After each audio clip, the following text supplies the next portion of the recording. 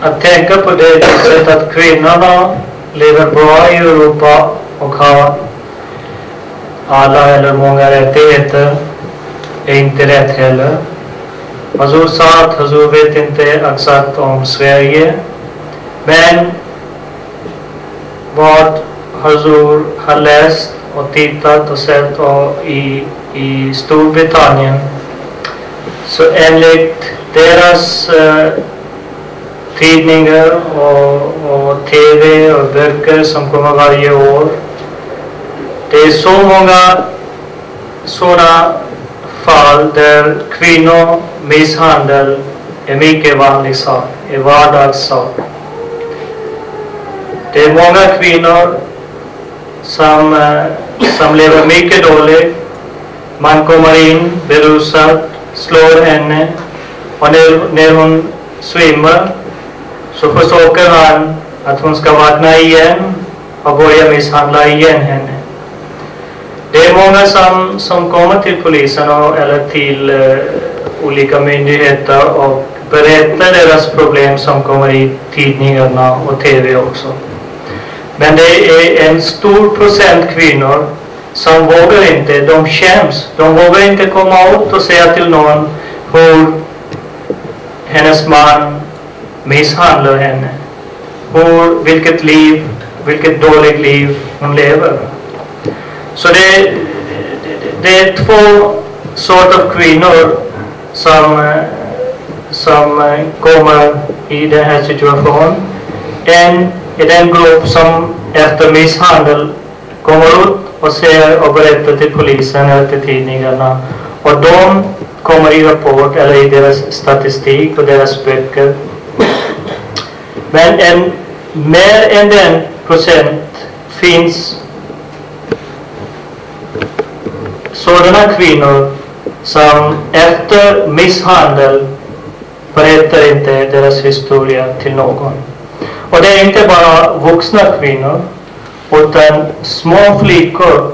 Hazur berättade att en del av Storbritannien, det finns 33% av små flickor har drabbats med sådana sexuella misshandel. Och de är små flickor, omyndiga. Och det är inte någon annan, utan det är deras egna far som misshandlar dem och har sexuella relationer med dem. Så vi får titta lite djupare i deras liv och studera mer, tänka mer vilket liv de har. Så det går inte alls att jämföra med islam. Det liv som kvinnorna lever idag i Europa.